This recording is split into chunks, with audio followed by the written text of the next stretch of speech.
అవును,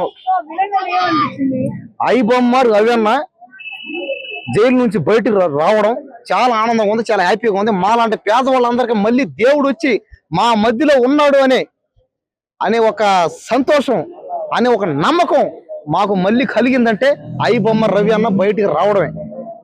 చూడండి, మా మధ్యన లేకపోయినా, మా మధ్య ఉండకపోయినా ఆయన ఆ సినిమా పేదవాళ్ళందరికీ అందించాడు.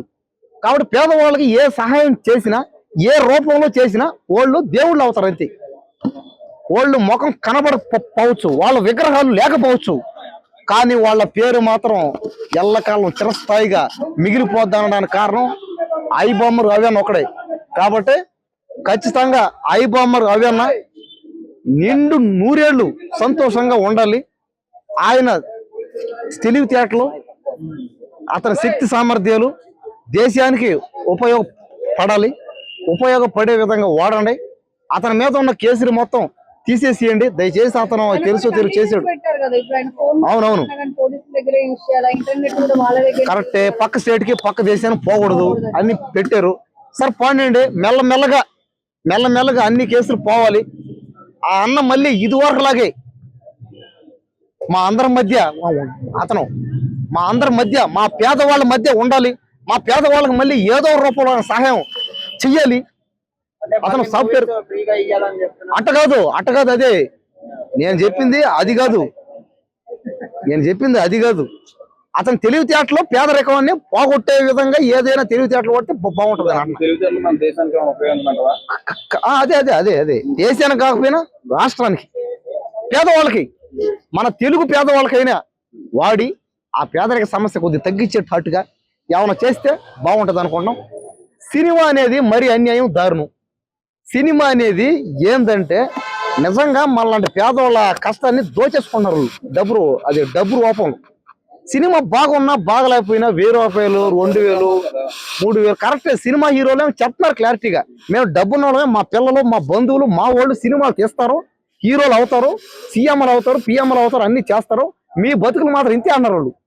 అయినా కూడా మేమే సిగ్గులజ్జ లేకుండా సినిమా థియేటర్ పోతున్నాం. మా పేదవాళ్ళందరం ఇంక నుంచి పేదవాళ్ళు ఎవరు సినిమా థియేటర్లు పోవు. మాదే తప్పు, మాలాంటి పేదవాళ్ళది తప్పు మాకు అర్థమైంది. ఆ సినిమాలు చూడడం కూడా మాదే తప్పు, ఆ డబ్బు పెట్టి. కాబట్టి ఇంక నుంచి సినిమాలకి ఎవరు పోకండి, మానేసేయండి. ఒక నెల తర్వాత, 2 నెలల తర్వాత థియేటర్లు ఉంటే పోండి. 50 రూపాయల టికెట్, 100 రూపాయల టికెట్ అంతే. అంతకు మించి 100 రూపాయలు మించి ఎక్కువ పెడితే పోకండి థియేటర్కి. ఇంకా అయినా కూడా పోతారు జనరు. సరే, ఎవరిష్టం వాళ్ళదిలేండి, ఎవరిష్టం వాళ్ళదే, నాకు చెప్పి హక్కు లేదు. కానీ పేదవాళ్ళ తరపున ఏదన్నా మంచి మాట కానీ మాట్లాడచ్చు. ఐ బొమ్మ రవి అన్నకి చెప్పేదలా ఒకటే, తెలివితేటల సామర్థ్యాన్ని మొత్తాన్ని దేశ ప్రయోజనాల కోసం వాడితే బాగుంటుందని అనుకుంటున్నాం అంతే. కానీ ఇంకొద్ది రోజుల్లో అతని మీద ఉన్న కేసులు మొత్తం పోవాలి.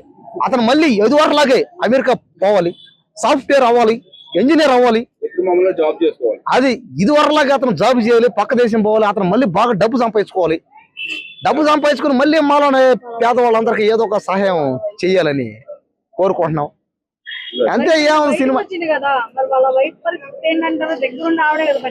సరే పనండి, ఏముంది ఆ దేవుడి దేవాలు ఆమెలో కూడా మంచి మార్పులు రావాలి. అవి ఇదివరలాగే ఐ బొమ్మ అవి వెనక సహాయం చెయ్యాలి.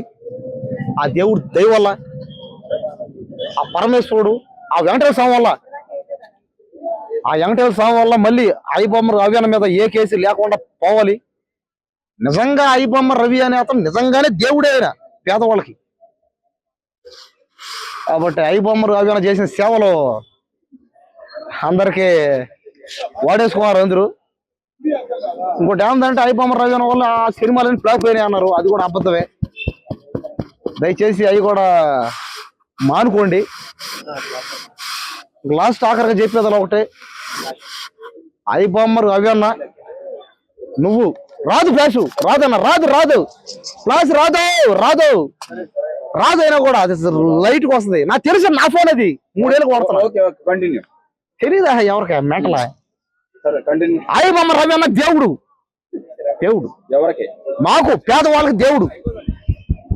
ఆయన చేసిన సేవలు, పేదవాళ్ళు చేసిన సేవలు నిజంగానే ఉచిత సేవలై, తల్లిదండ్రులు చేసేటువంటి సేవలై. లేకపోతే సినిమా టికెట్ ఏంది 500, 1000 రూపాయలు, 2000, 3000, 10,000. ఎవరు పెంచుతున్నారు రేట్లు? తీద్దాం తీద్దాం చెప్పానా? వస్తున్నాడా మళ్ళీ? వస్తున్నాడా మళ్ళీ? తాత దయచేసి అయిపోమ్మరు అవి అన్నాయి. అన్యాయం పోతారు.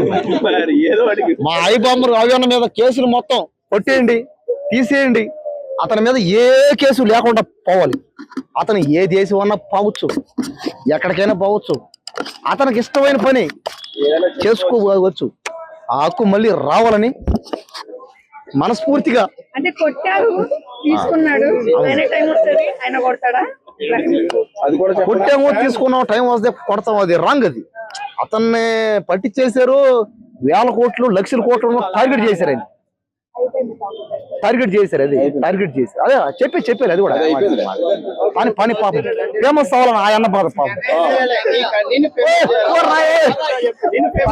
వస్తున్నాడు బాబు. ఐబాంబర్ రవి అన్న ఇదివరలాగే అతను హ్యాపీగా ఉండాలి, నిండు 100 ఏళ్ళు ఉండాలి.